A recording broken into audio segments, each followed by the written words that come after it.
All right, so this is John from January of 2015, and this is John. This is John from July the 1st, 2015. Okay, like we were saying, I like the swings up top, and so if I'm looking at this kid, if I was scouting this player, I'm going to generally like this arm action because there's life in the barrel. There's life in the barrel here, and there's life there as he goes to it. Okay. The other thing that I like is we've got the barrel stacked on top of the hands with a real steep angle to the ball.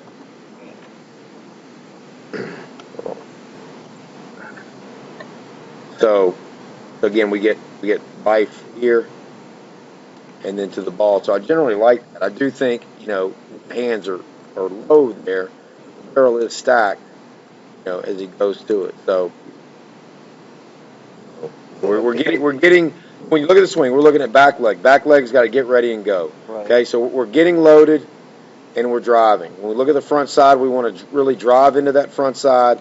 We want the knee behind the foot square with a tilted spine. So we've got our leg drive and our tilt, and we want to throw in pattern out of the back arm, and some of that is there. But I would try to adjust, I think, how low the hands are, and it's very different from what we were doing back here in January. The thing I don't like worst about what was in January is we weren't getting we're just collapsing on the back side. There really wasn't anything there.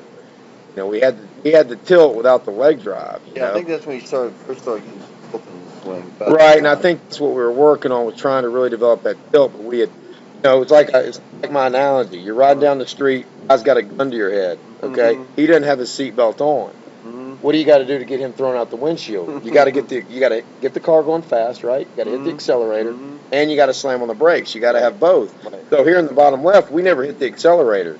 John's going 15 miles an hour, and he slams on the brakes. The dude's just going to be standing there looking at him, right? I think so the whip effect, if you look at the pro, is you get the accelerator with the back leg, and then you get this great brake on the front side, and the bat in the hands is the guy flying through the windshield. That's the whip effect. Yeah. So got to have both. I think the swing up here at the top, we have leg drive, and we have a pretty good break on the back side. Like I said, I'd like to see that back leg go ahead and naturally turn over a little bit more. Yeah. But again, with the arm action, on the positives, again, if I'm scouting a guy like that who's hitting well, I'm going to like that. I'm going to like that barrel action. There's life in the barrel. I do think the hands are a little low. We might need to kind of address, maybe simplifying it a little bit. Well, it's like I say, he's so far forward. Look how much farther the pro's barrel is from the ball. So John doesn't have, you want the hands to go a short distance to the ball, and that's a positive. He is taking a short path. But the barrel is also kind of almost so short to the ball that you don't have too much time to create stretch or power. So, what do you think about his hands going out? It's certainly not the way I would teach the pattern. Okay. I like that there's life in the arm and there are throw-like characteristics and the barrel has life. I like that. That is not the pattern that I would teach. So if we're going to look at the pattern that I teach, here's the whole swing. So I'm going to go here. Here's the whole baseball swing right here. This is exactly how it's done, and I think I've done these with John at some point.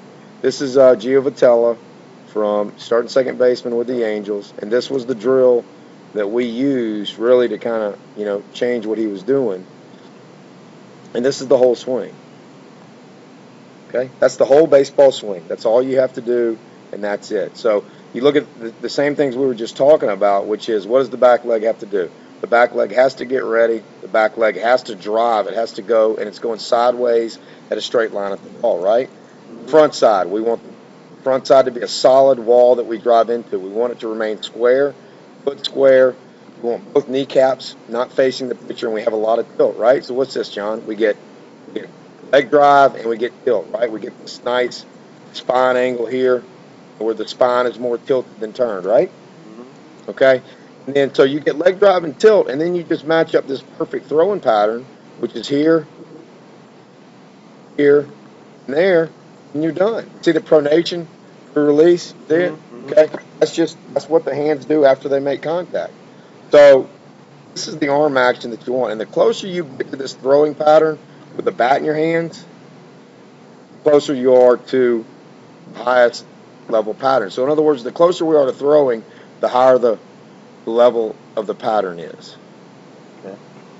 So I've seen you also do that drill a bunch of times. Right. So you don't necessarily want to hit a target like you're pitching, like you're throwing. Well, all you have to do now is, don't complicate it, all you do now is you put your left hand underneath your right, and you put a bat in your hand, and you do the exact same thing. Okay. Gotcha. That's all there is to it. He's throwing a ball at you, you're going to throw that barrel at the ball. And the closer your pattern is to this throwing pattern, the better the pattern is. Okay? So we would just, now, his hands come up maybe a little higher there than what I would say is ideal. I'd like to see the hands stay a little lower. That's a little higher than reality. But for the most part, that's the whole swing. This is the swing. Okay. That's it, right there. 2 arm, side arm throw.